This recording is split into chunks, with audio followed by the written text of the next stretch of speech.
Welcome to this edition of the Locker Room Chat, brought to you by the Shanneman Sports Museum of Tacoma Pierce County and Rainier Asphalt and Concrete, the #1 asphalt and concrete repair contractor in the Tacoma and Seattle area. For quality workmanship and top-notch customer service, contact Rainier Asphalt and Concrete at www.rainierasphalt.com.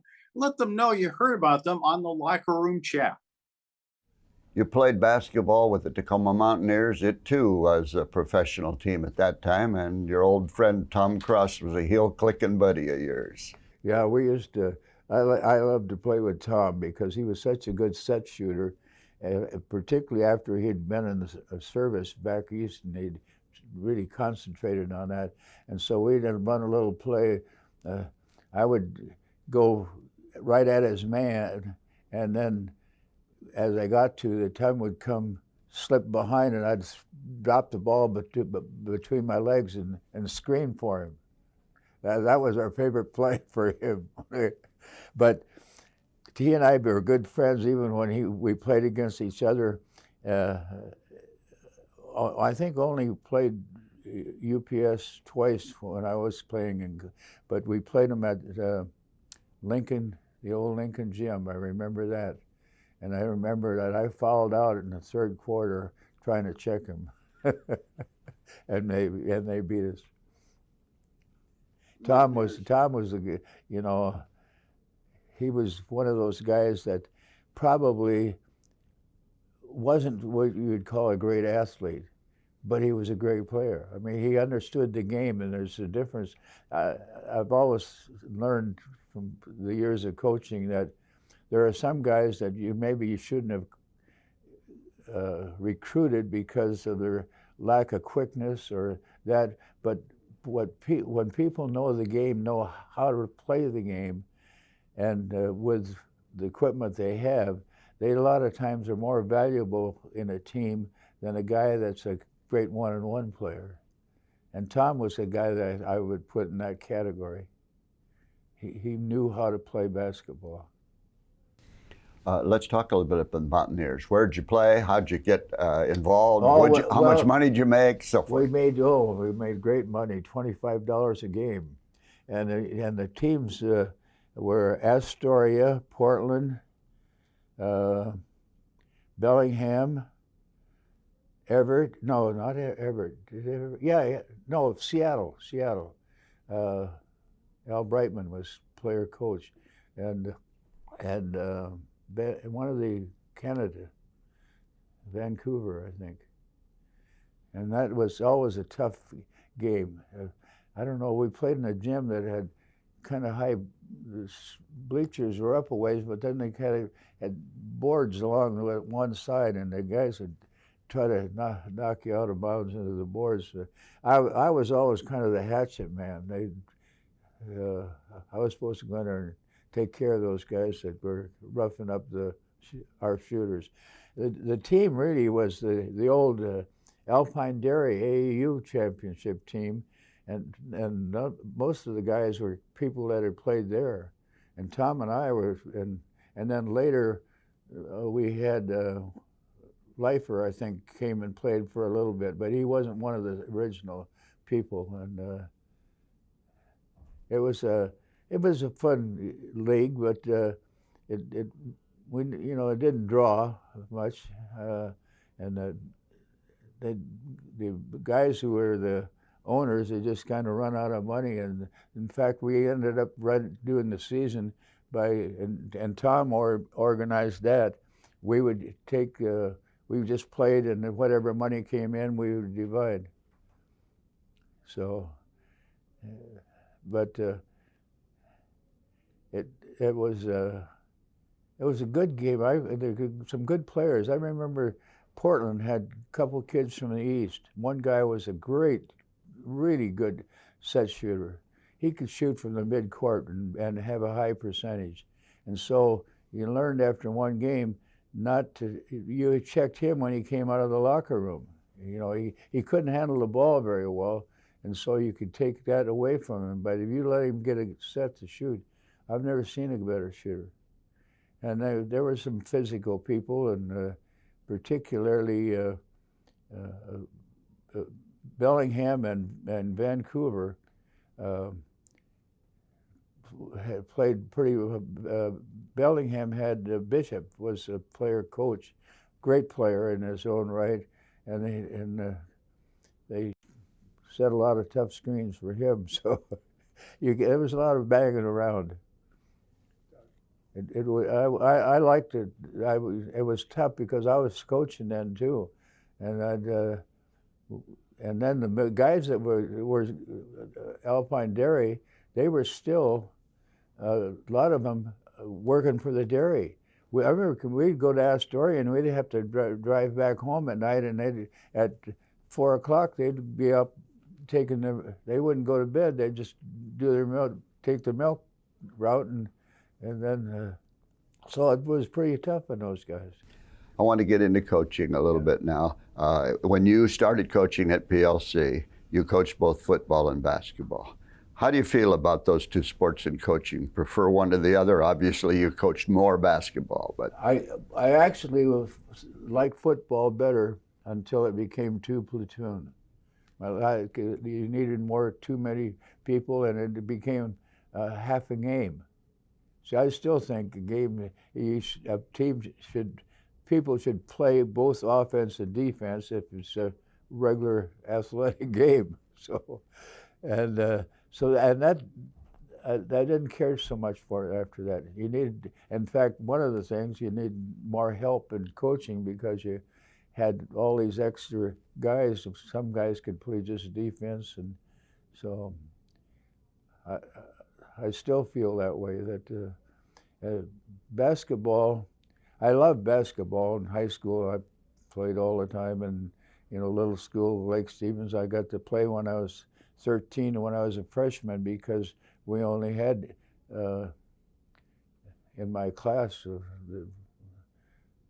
I guess the whole school, when I graduated, only have 84 kids.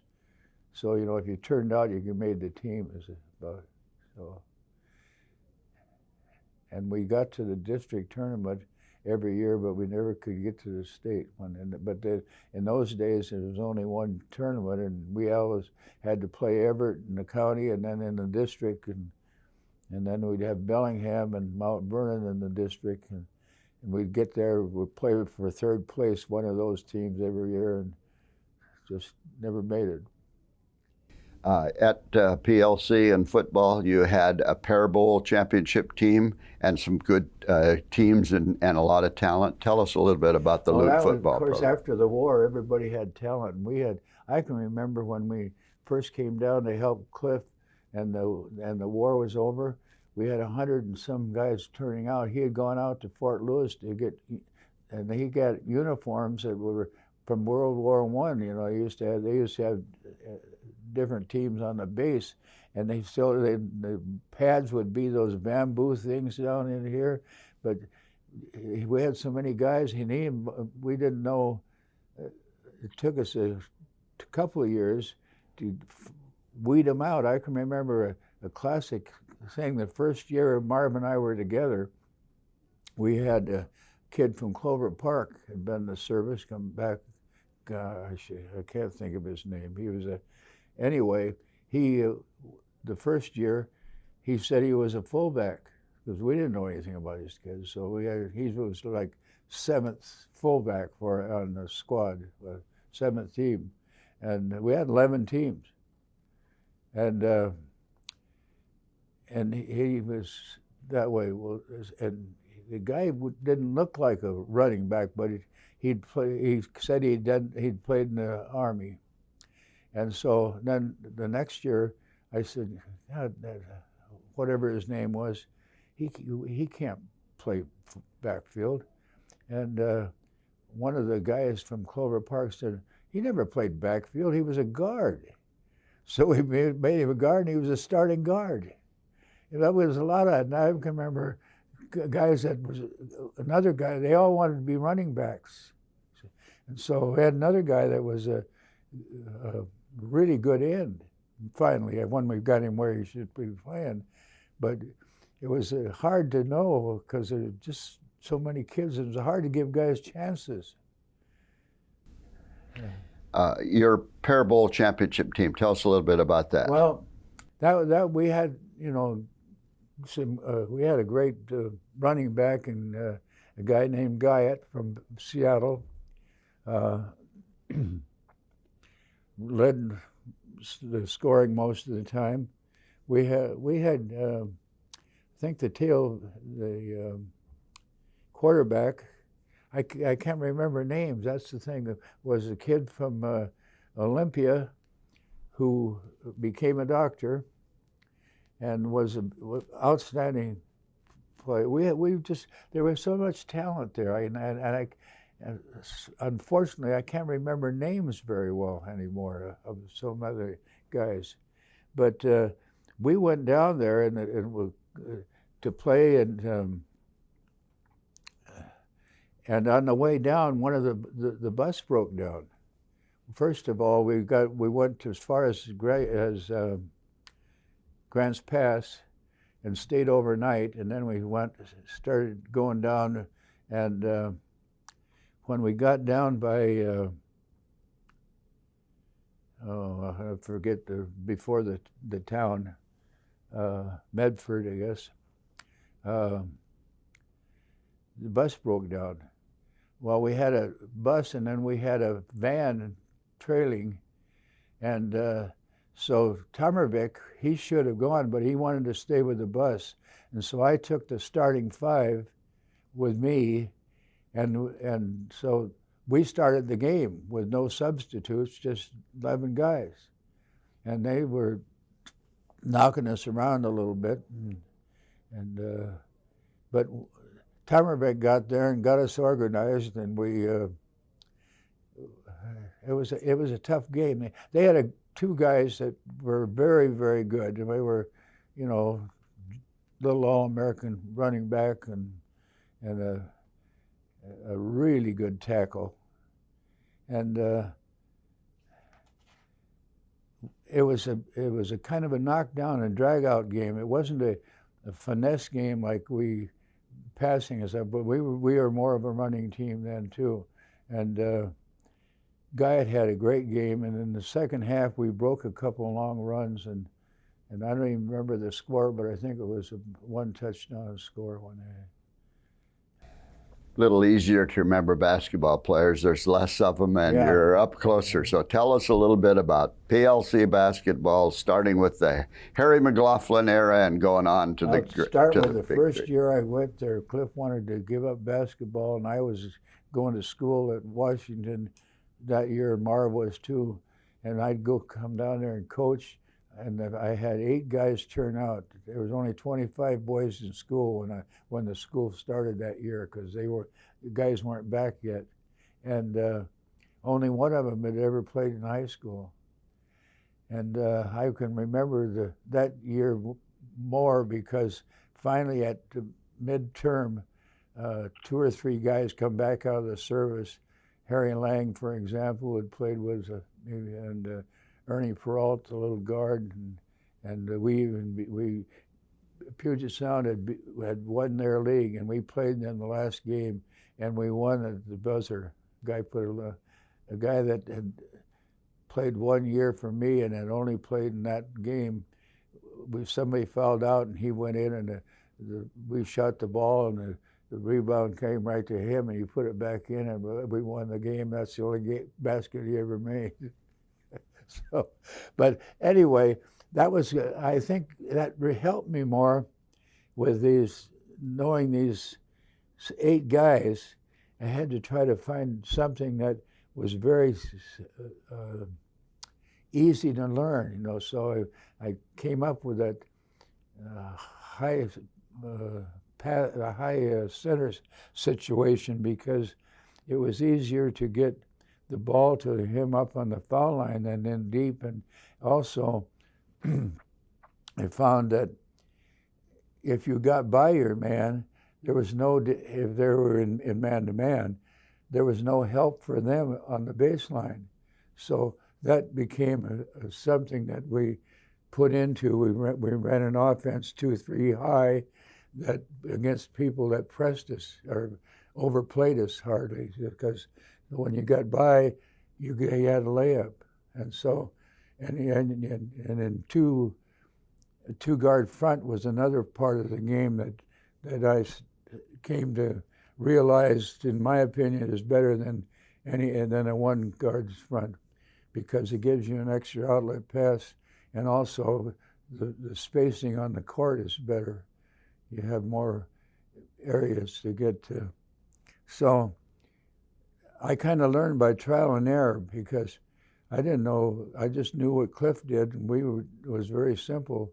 We just throw the ball to the play guard around on the wing, and or go try to go 1-on-1, or go screen for somebody, but when you don't have players that know really how to play, then you have to do more coaching, and it has to be simple, and it has to be something that they can handle. Now they can all pass the ball, so might be the start of the situation. You're going to hit the guy on the wing, and now how are you going to get somebody open? Well, if you have a high post, you'd run the off guard off of him in a shuffle cut. Well, what if they took that away? They took away the wing, took away the high post. That's why I have a two guard front.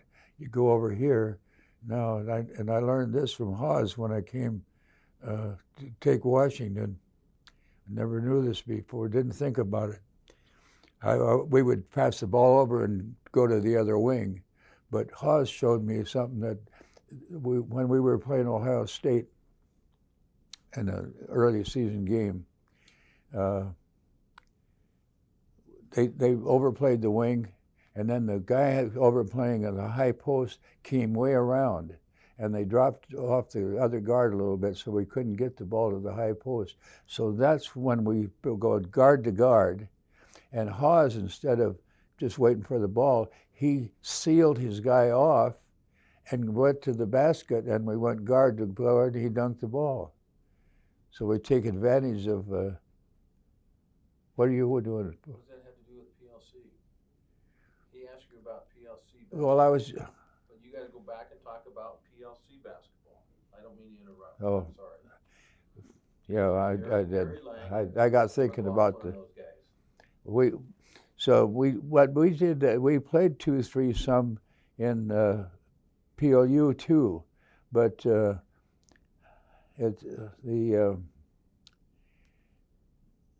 thing that we were outmanned until Iverson and Van Beek and Curtis came.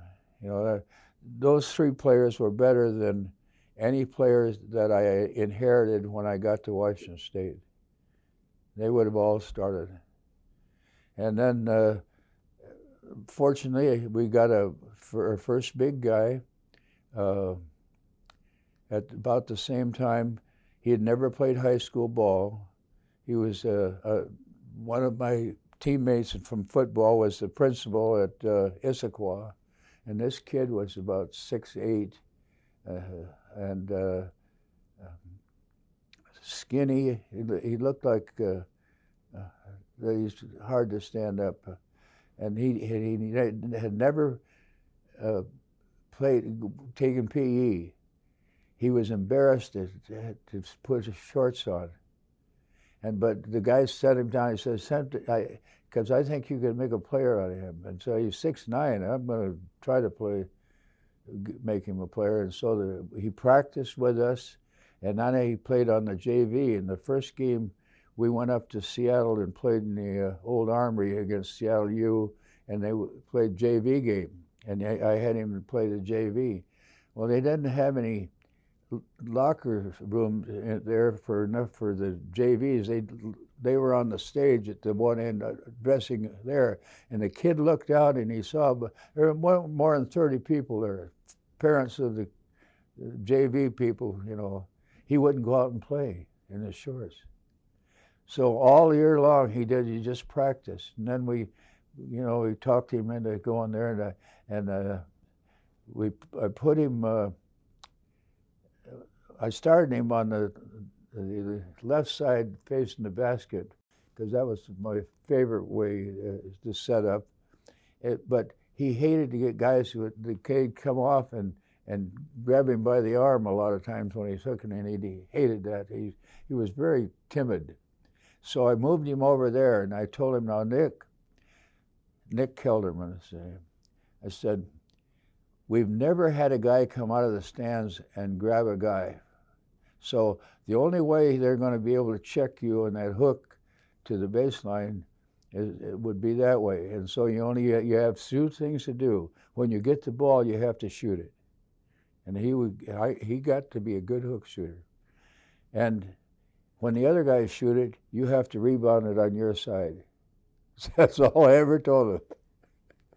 And when he was a junior, we played in the second round, the team that won it, the Texas Southern all-black team, had Benny Swain, 6'10" center, and the next year we beat them in the second round, and he was first choice for the Celtics, first draft choice that year.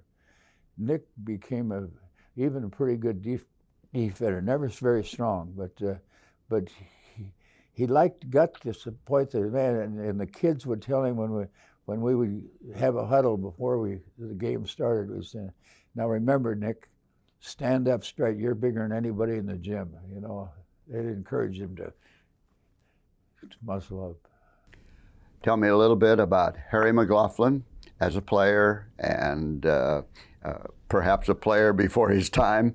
And then tell me a little bit more about Iverson, Van Beek, and Curtis, specifically. Yeah. Well, McLaughlin was one of a kind.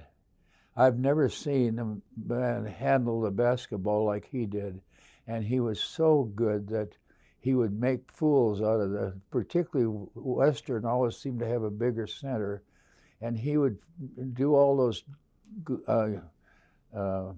tricks that the pros did, you know, fake the ball and have it between his legs, and the guys would be jumping and all that, and he and Harry and he and Wes Saxton, who had been a teammate at Clover Park with him, they would get a guy in between them, and they would do all those passes and make them look like amateurs. But Harry, the thing that I was really amazed, I remember when we just had our first TV about 51 or something, and they had a guy on there twirling 2 balls.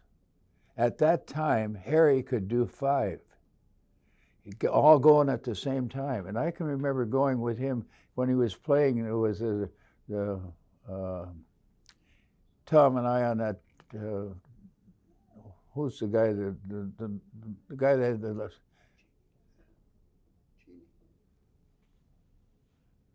I'm trying to think of the owner of the company that, Cheney Studs, yeah.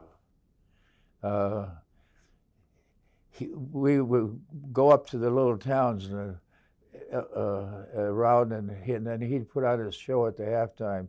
I always stayed out and watched him.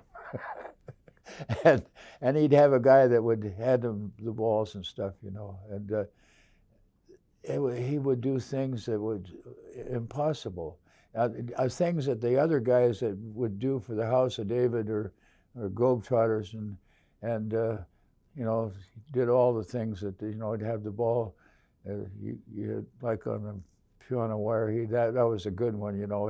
He could get the ball spinning, and then he would leave it there and go away and come back. It was amazing. The people just went nuts over him, and he was a good player. He and Harry. The reason we got him, he was at Washington State. They were both there. He had a scholarship, and he had played freshman. And Harry had, not Harry. Harry was the one that we were talking about. Well, yeah. Anyway, his brother didn't have a scholarship, and they wouldn't give him any aid. So they quit and came over, and we had. The Tyo brothers, who had played on the same team with them at Clover Park, and Wes Saxton. So when they came, we had our 5 starters were Clover Park. And I think that's the team that they had taken to the state tournament in high school, and amazingly, we had in a Lutheran school we had 5 Catholics starting. We didn't advertise that. That concludes today's presentation on behalf of Rainier Asphalt and Concrete and the Shannon Sports Museum of Tacoma Pierce County. I'm Steve Thomas. We thank you for joining us on another edition of the Locker Room Chat.